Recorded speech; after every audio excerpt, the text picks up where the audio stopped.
2 decades since the city of Cincinnati was in the national spotlight. A community angry following the death of an unarmed black man shot dead running from police in Over the Rhine. There was one shot fired by the officer. The riots of April 2001 playing out over the course of several days. I think I was genuinely fearful about what was going to happen to the city. 20 years later, we look at how far we've come. I never thought I was going to see a black chief in the city of Cincinnati. I never thought I would have to serve under a black chief. And the work we still need to do. It's not about power and money. It's deeper than that.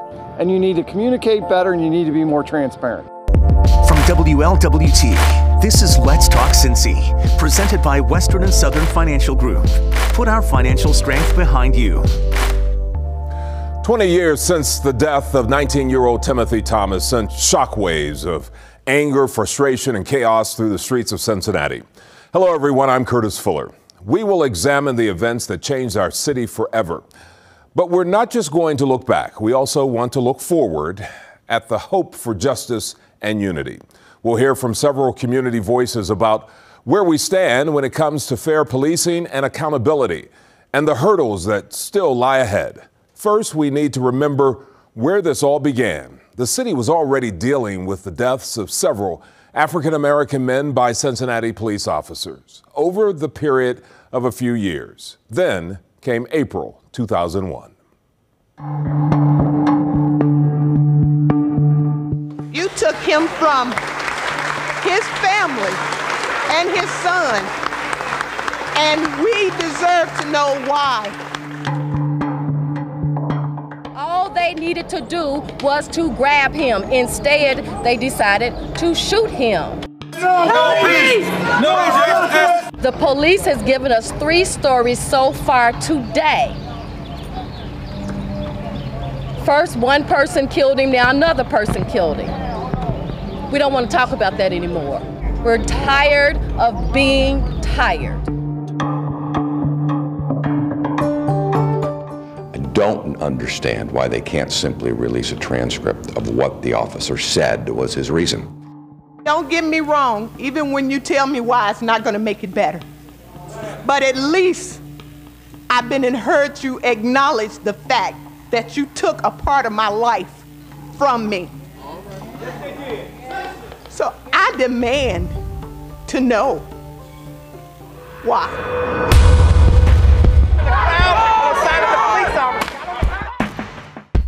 Back away! Back away!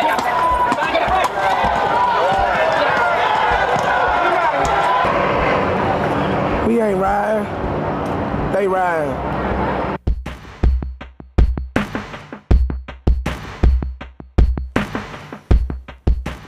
When things exploded in 2001, by that time, Charlie Luken had returned to City Hall as mayor. Both he and the Queen City were quickly thrown into the national spotlight.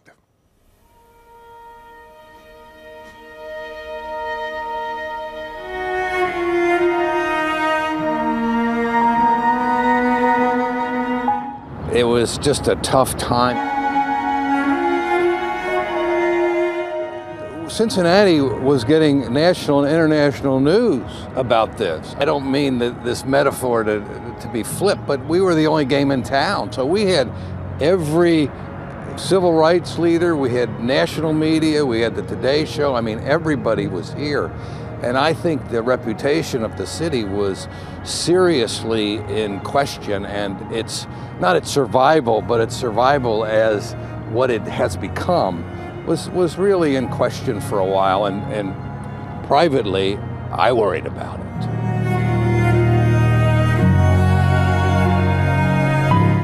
It touched a lot of people at their core.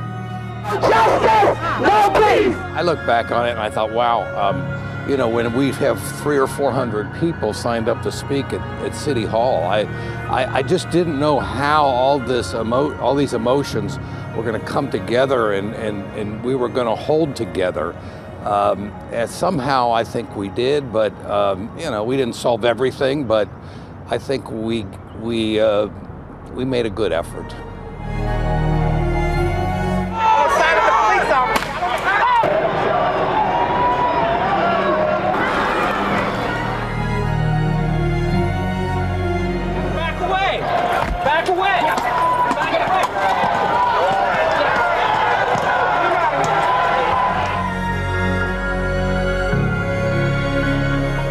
core for me was this policing situation that was the result literally of generations of mistreatment of African Americans by police. And I mean, that's was the initial part of this. It became bigger, it became economic, it became social in many different ways, but for me, at the core of it, that's what it was about. I mean, you really got the feeling that you didn't know where this was all headed. While I was not a fan of the boycott and am not today, I relate to the frustration that makes people look for tools to express their feelings. Despite the best efforts of people of goodwill in our city, violence on our streets is uncontrolled and it runs rampant. At 10:27 actually this morning, I signed a document declaring a state of emergency in the city of Cincinnati. I've always tried to be optimistic about the city. It's my home. There were times there when I wasn't that optimistic inside. I mean, I had to put the face on and tried to, but I tell you, my gut, I was fearful for the future of the city. How about now, looking forward? Well, Curtis, I don't think we solved anything particularly, but I do think we put things on a good path. And I have been heartened over 20 years to watch the administrations of Mayor Mallory and Mayor Cranley and the administration, and they've picked up on what happened then, and they've changed it and improved it and made it better. But they've kept, you know, like the collaborative, for example, is still talked about kind of as a Bible of policing, even 20 years later. And I have been heartened by the fact that people still look at it as the basis for improvement in our community. So that makes me optimistic today. And you know, you and I just talked to a couple of police officers, and I got to tell you that I think that they are. It's not just fake. I think that they approach this job as more of communities solving problems together than might, you know, coming in and just kind of overwhelming a situation with force. I always say that, you know, it wasn't that the police at that time were wrong. They just had a perspective of the way to solve a problem was to overwhelm it with force. And now I think there's more of a cooperative. When Let's Talk Cincy returns, the lessons learned 20 years after the unrest.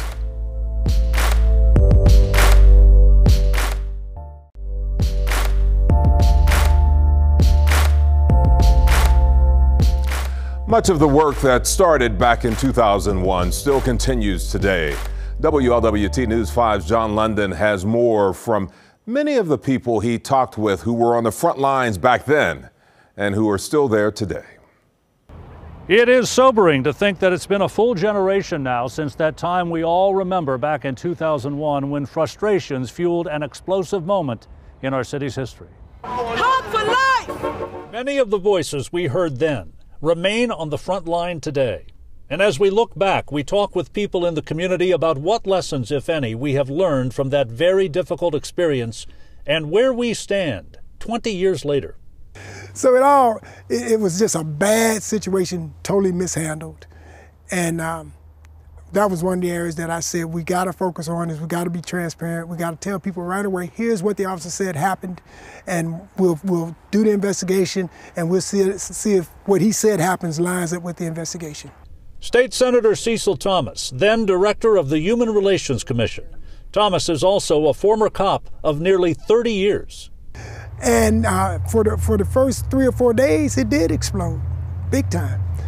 And the only thing I had was an army of ministers and some of their congregations standing between the police on Central Parkway and the folks coming from over around. One of those ministers, Reverend Casey Smith, reflecting on one of Cincinnati's darkest hours and where we stand today. I think Cincinnati has come a long way. Our police department is not, all that it needs to be, but it's come a long way. It definitely has come a long way, and the Cincinnati Police Department is to be applauded for the changes that have been made. but still, you know, we have to do more, not just here in Cincinnati, but around our nation. But I think it really begins with listening. Some of the most famous scenes from the riots, I can tell you, I was right there. FOP President Dan Hills was a sergeant at the time. He's the second most tenured cop on the force, 34 years this July. There's a lot of people that are invested in telling about how much we've changed and how much better we've got since 2001. I see Cincinnati policemen as pretty much the same as when I started in 1987 till today. Across the board, they're basically good people doing really good work. And sometimes I'm one to oversimplify, but you know what we learned a lot about was two critical things that you need to do. And you need to communicate better and you need to be more transparent. Other changes felt directly on the beat. You can't use your gun for compliance if somebody you pull off, the officer pull you over and you just step out the car and ask, well, hey, officer, what'd I do? You can't no longer pull your gun and say, get back in the car, get back in the car. You know, what are you gonna do, shoot him if you don't get back in the car? We had to stop all that stuff because that's what caused a lot of the frustration to build up that eventually exploded into civil unrest. Last year, Cincinnati, along with many cities, faced unrest in the streets following the death of George Floyd while being restrained by Minneapolis police. And last year, Cincinnati, along with many cities, faced more profound challenges. So as we look back from 2001 to here, the collaborative agreement, the refresh, the police reforms, most in the community would agree that there has been some progress, but where we stand today, is it enough to ensure that there won't be a repeat of 2001? In Over the Rhine, John London, WLWT News 5. Up next, two community leaders on the front line 20 years ago reflect on where we stand today.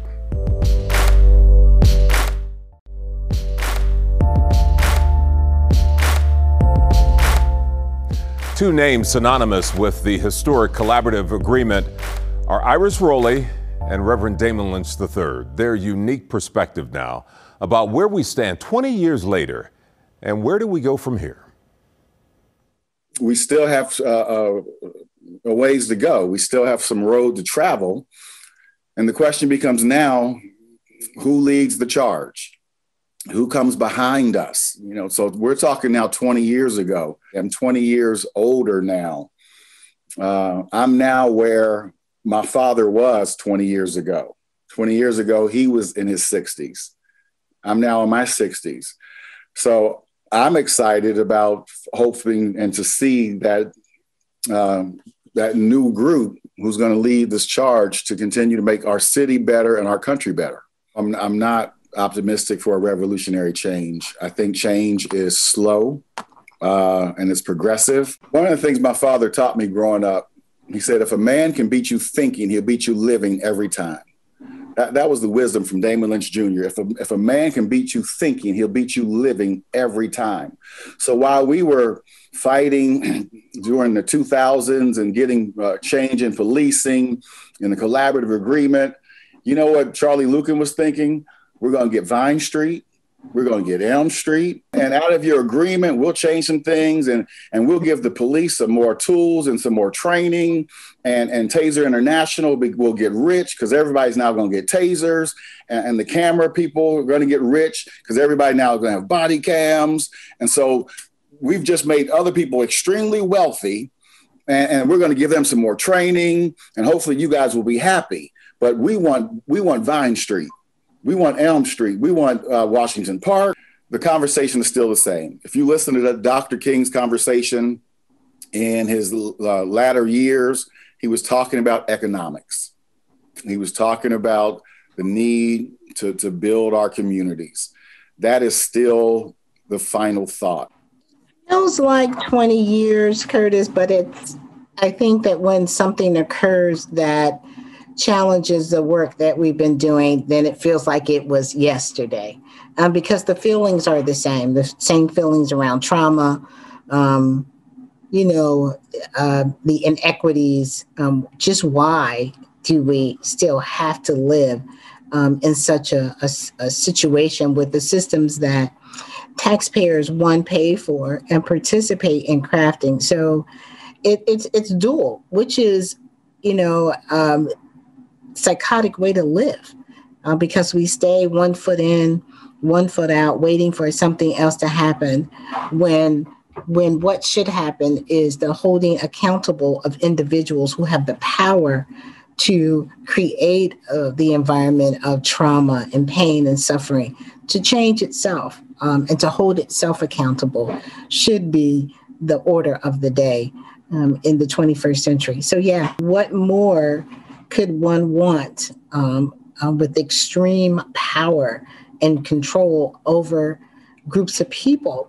And so you question yourself, and you constantly are fighting not to go backwards. We're going to have to learn how to work together and build. America is now more segregated than it was in 1963 when Dr. King gave his speech. So if that is the case, and this is during his time, it was segregation by law. It's now just segregation by choice. If that's going to be the case, let's make it work. Let's make it work. Let's build our community. Let's educate our kids. Let's provide safe, healthy places, opportunity. And for those of us like myself and you and Iris, who are we're on the precipice of, we've got maybe 20 something more years in this thing. Let's go hard. Either go hard or go home. Up next, from Cincinnati patrol officer 20 years ago to police chief today, Elliot Isaac's perspective when Let's Talk Cincy returns.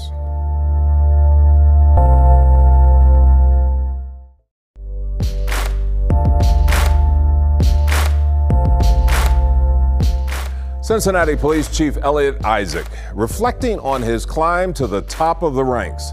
WLWT News 5's Jatera McGee talked one-on-one with the chief about his thoughts then and now.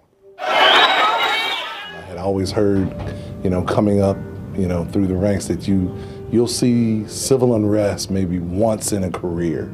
Elliot Isaac had served on Cincinnati's police force for 13 years before the streets of Over the Rhine started to look like a war zone in April 2001.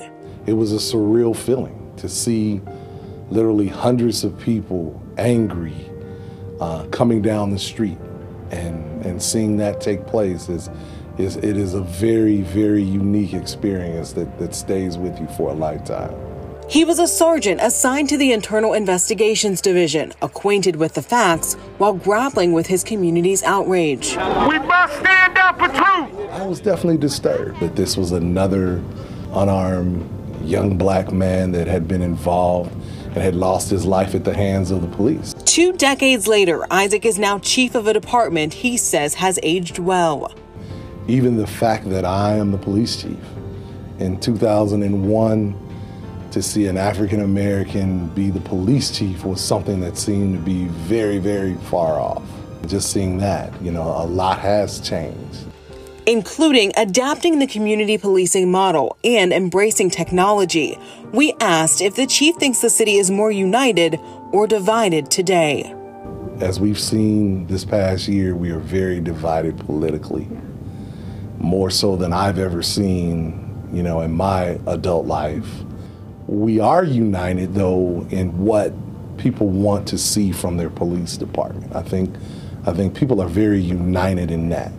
They want to see fair and impartial policing. He says CPD is much closer to that goal than in 2001. The challenge of the last year is convincing the community of that. But it was peaceful. Thus far, we've not seen any property damage or any violence, so we're very grateful for that. That in a live interview Friday, May 29th, when protests erupted in Cincinnati days after George Floyd's death. We're expecting a long weekend ahead. What is your message to the city of Cincinnati tonight as we prepare for what could unfold over the next couple of days? Express your emotions, express your opinions, express your anger, but keep in mind, this is our city. Minutes later, glass shattered a few blocks away at the Justice Center. Protesters just threw a huge placard into the Hamilton County Justice Center. We were monitoring what was happening nationally. I saw what was happening. I was getting updates. from our intelligence platforms that, you know, many other cities were starting to experiencing significant problems. We felt that there was a very strong likelihood that it could happen. I started to see the dynamics of the crowds change.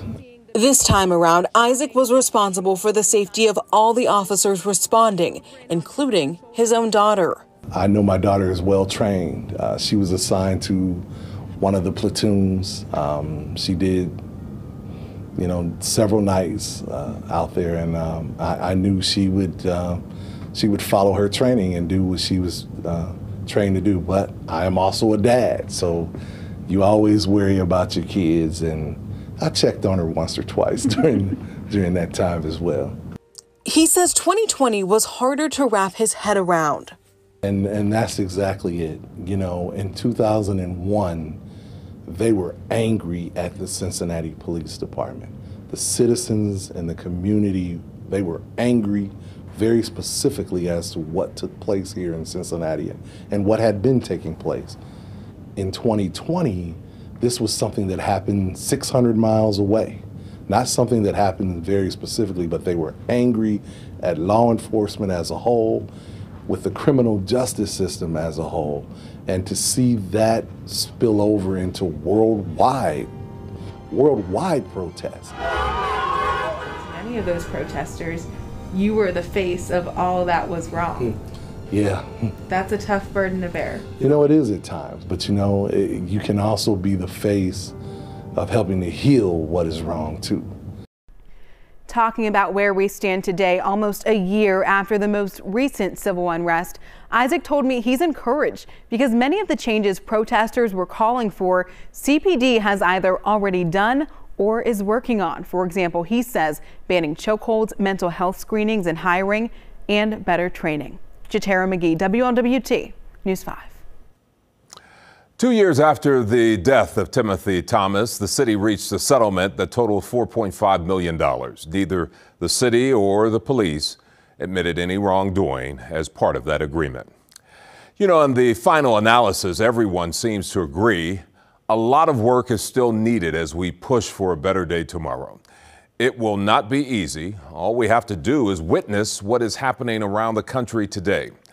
It's going to take all of us working harder and doing more to be the change we want to see. As Adam Clayton Powell would say, keep the faith.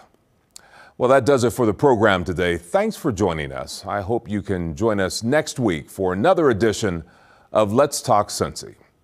Have a nice day. You took him from his family and his son, and we deserve to know why. All they needed to do was to grab him. Instead, they decided to shoot him. No peace! No justice! The police has given us 3 stories so far today.